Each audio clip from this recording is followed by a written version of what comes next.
I had no idea what Dark Rose Valkyrie was when I bought it a while ago. When I saw the cover art for the first time, it looked very familiar to me, even though I've never heard of it before. Of course, this sparked my curiosity, so I looked at the back of the game and I gotta say, some of the promises this game makes sounds really interesting. A virus threatens all of humanity. Valkyrie Force, move out! Customize attacks and weapons and do more damage with riot combos. Uncover the traitor through interrogation sequences and get one of the 15+ endings. Split personalities are even stronger, but at what cost? Obliterate the Chimera in this real-time combat RPG. It all sounds pretty good. Alright, maybe not the last one, cause let's be honest, nobody knows what RPG games really are these days. But a virus as topic is still relevant these days, and what about split personalities? I know it's a cliche trope, but it's something different than Amnesia. Anyway, the Gamebox did what it had to do as it sold itself to me. But despite the fact that the cover sold itself to me, I find it more important to know if the game lives up to what it promises and if it's any good. And there's only one way to find out.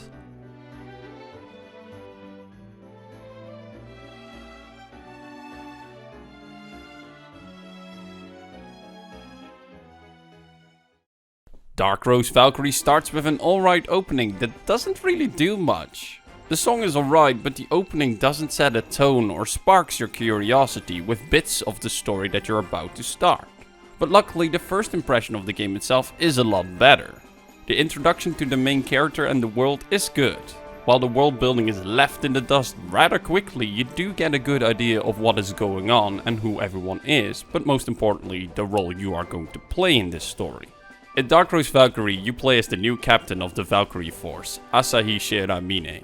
This new unit makes use of the experimental Valkyrie system and the TCS weaponry to combat the Chimera, who are warped creatures that used to be animals or humans, that were infected by the Chimera virus. It's up to the Valkyrie Force to protect humanity and defeat the Chimera.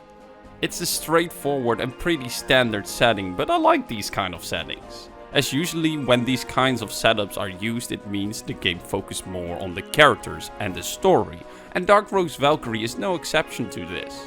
There is a lot of focus on getting to know the characters and interacting with them, though they are all very basic stereotypes. Their split personality, however, creates a slight deviation from that, and as you interact with them you get to know them better and gain their trust as their friend and captain. Gaining trust with your squad members is very simple. You pick the correct dialogue option during conversations or doing missions for them. The more trust you have with your teammates, the more conversations you get, but big props to the game for not having the trust mechanic there just for romance purposes. There is a little bit of romance in the game, but it's far in the background and not important. The trust system is mostly used to unlock more funny dialogues and getting to know the characters, which makes the friendship between the characters feel more natural. The other use of the trust system is in the interrogation sequences. As stated at the start, there is a traitor in the organization and it's up to you to find out who it is. Finding the traitor is done through these interrogation sequences. Now, it's not like LA Noire level of interrogation, as you don't need to read to the character and its body language to find out the truth. In Dark Rose Valkyrie you have a limited amount of questions in every interview. With those limited questions you need to collect as much information from all the members as possible. And at the end of the investigation you cross-reference all the information to find out who has been lying.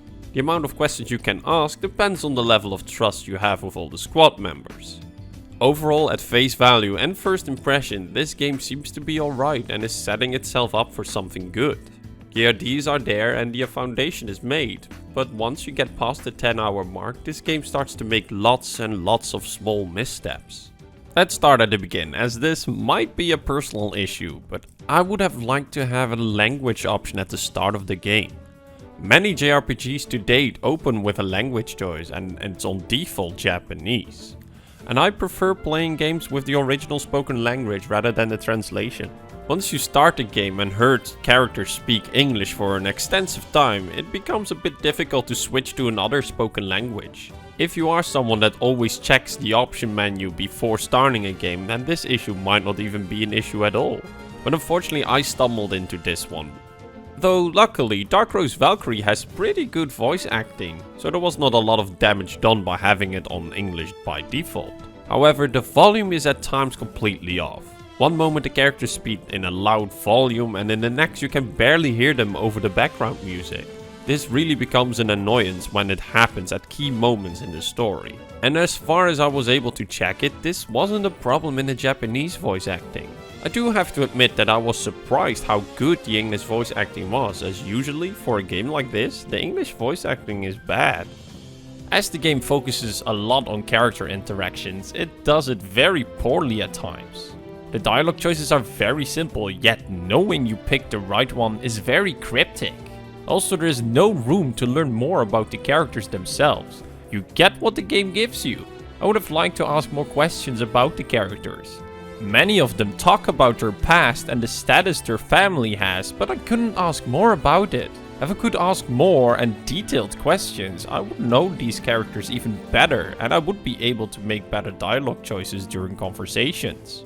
And while the characters are very straightforward, my wish to ask more questions came in when their split personalities became more important to the story. Though calling it split personalities was pushing it a little bit, as most of the characters just act the opposite way of who they are normally. Being able to ask more questions would have made the interaction more interesting and more suited for this game, as the way conversations work now is almost too simple and bland. In every conversation you get one question and you have to choose between 2 to 3 answers. And no matter what you pick, you will always be guessing if it was the good choice, as the game doesn't tell you if it was the good choice. While the response of the character might seem to be good, it still can be a bad choice, as the bad response to your choice can still seem very positive. So character interaction is a bit lacking, yet alright, but the story around them is just bad. It starts off good, but as the story progresses, it seems as if they forgot the direction the story was going and stopped halfway. The story itself is very simple and straightforward, and while I usually see that as a good thing, here in Dark Rose Valkyrie it works against it, as the writing and pacing of the story is painfully mediocre at best. The game sets up a lot of things surrounding the characters and their split personalities, and even the Chimera and the main villains got a decent chunk of attention. But in the conclusion of the story, none of these things really mattered. But especially the villains were wasted, as they had an interesting close connection to the Valkyrie squad. They should have focused more on that, but instead at the end they sacrificed everything like cannon fodder. Once the game starts to conclude the story, the feeling becomes hollow, and that feeling remains all the way till the end. The story and characters were interesting, but as further you progressed in the game, the less attention these things got and seemed to matter. The game needed an ending and, welp, it got an ending, apparently 15 of them, but it burned all its bridges to get one.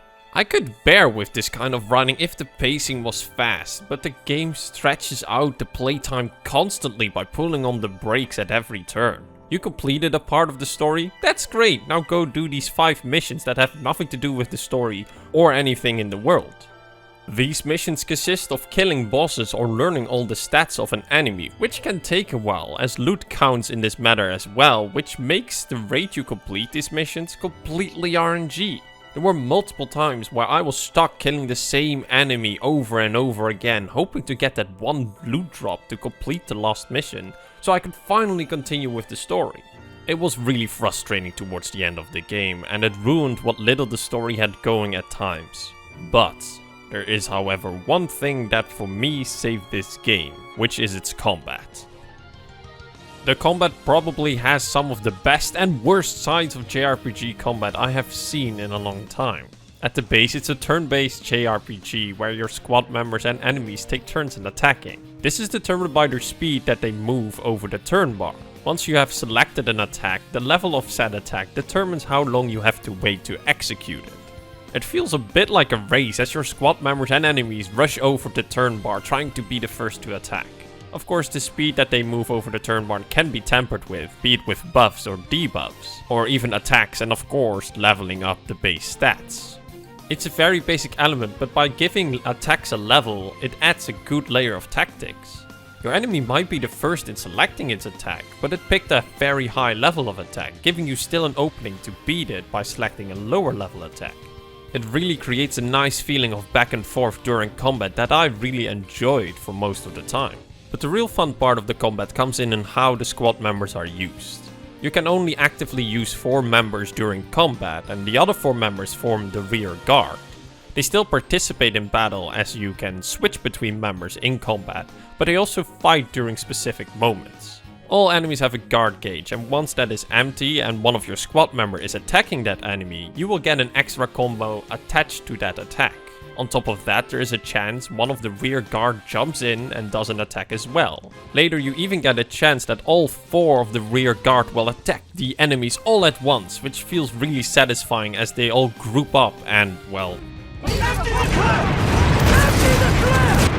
And once you have obliterated the enemy in this satisfying manner, you have a little celebration moment with them. But aside from attacking, your rear guard can also play a defensive role. When an enemy is attacking you, you get the chance for a button prompt that the rear guard will block the incoming attack. They jump in front of the attack and block it. This means the protected squad member doesn't take any damage or debuffs. There is a slight catch, as with AoE attacks only the protected member takes no damage, everyone else will still take the hit. I really like the rear guard system as it keeps their gear, stats and level relevant, while at the same time it adds a nice small layer on top of the combat. It also gives a nice feeling of teamwork when one of the characters jump in to block an attack or attack together with another squad member. This is worked on further with combination attacks, which are pretty cool and have some nice animation and deal huge amount of damage. There is one big downside to the combat, and that is that there is a lot, and I mean a lot of side elements that surround the combat. The leveling system is very simple. You gain a level and you get some points to increase base stats and unlock skills, abilities or arts. Every character has somewhat of a pre-build from the start, but you can decide how to fill in their build as you progress through the game. Basic attacks are actually combos you can set up yourself, which is a cool idea. All the weapons are insanely big, God Eater style, and are at the same time guns. This gives you even more options to customize your combos, where you can combine melee with range attacks. All weapons also have their own stats and mod slots, which you can fill in with one of the many mods available to you. But they couldn't leave it at a simple but clean leveling system and weapon modifications. You also have to maintain and upgrade your armor. Create a combination with countless of passive skills all characters have, including unique skills for every character. Keeping track of all the different types of arts and their levels. Every character also have a specific weapon that suits specific builds. And there are so many different types of stats, numbers and conditions to go over that it will take a long time to name them all. There are too many sub-levels to the combat system, which really convolutes this good turn-based JRPG. Every time members gain a new skill, art or ability, you have to dive back into the countless of menus to adjust and experiment with the newly gained options. You have to try to create and keep track of 8 different builds and make sure they all complement each other as a team. It also doesn't help that the menus are such mess to navigate through, and that many things are only explained half. And instead of playing a game with a nice combat system, it felt more like I was browsing through countless of menus. But not all ideas are bad. Like I said, I really like the idea of replacing the basic attack with this combo system. But it still felt so overwhelming. Even at the end of the game, I still felt overwhelmed by all the options and possibilities. However, there are some bad ideas in this game, and it doesn't help that most of those ideas feel half finished. The game has a semi-open world. As you progress through the story, you unlock more parts of it. But navigating through it is boring and sometimes even a nightmare. The camera does whatever it wants, zooming in whenever you touch a piece of grass, but goes behind your character when you walk on the street. The world is also very empty and its graphical design has no character. In the world you find dungeons, which is where you will spend most of your time in, and they are also designed very poorly. Everything is big and there are just long stretches of hallways where nothing happens in. Like it was designed to waste your time and to stretch the game's playtime even more. And normally a misstep like this is fine, but there are more of them, and these missteps keep piling up to the point that even the smaller things start to become a bother. When you want to engage an enemy, you can swing your sword at it to have an ambush opening to the attack. This means you get a full turn of attacks before the enemy even got to move on the turn bar. But that sword attack has a 1 frame window where it actually works in. If you miss that one frame opening, you miss out on the ambush and instead get ambushed by the enemy. The success rate of using this mechanic is so low that it's wiser to just normally engage the enemy. Then there are also things like platforming in this game. Why, I have no idea, but it sucks. You jump 2 centimeters from the ground and the sensitivity in moving is so fast you easily walk off things. Also, every time a character leaves your party, they unequip everything, but when they rejoin your party, they don't re-equip their old gear, meaning you need to spend 10 minutes figuring out what gear and which mods they had equipped. And why does every character make moaning or grunting noises every 2 seconds when walking?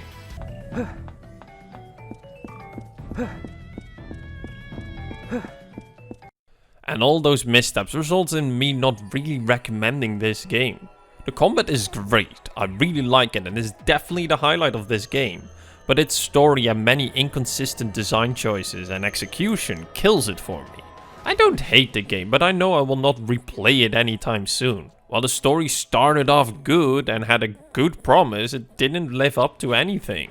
If you want a story like Dark Rose Valkyrie promises, but done better, I would recommend playing Sakura Wars instead. But when it comes to the combat, Sakura Wars is not a good alternative. However, I can't really recommend any alternatives. It's the first time I encountered this form of combat and I don't know if the developer, Compile Hard, uses this system in their other titles. So if you really want to experience this game's combat, I would recommend you either borrowing a copy from a friend or putting this game on your Steam wishlist and wait for a huge discount. And that concludes my review of Dark Rose Valkyrie. I hope it was useful to you. If you already played the game, see this review as a discussion starter. You might agree or disagree with me and I would love to hear your thoughts on the game down below. Thank you very much for watching. If you liked this video, leave a like and consider subscribing. And with that all being said, I wish you a good day and until next time.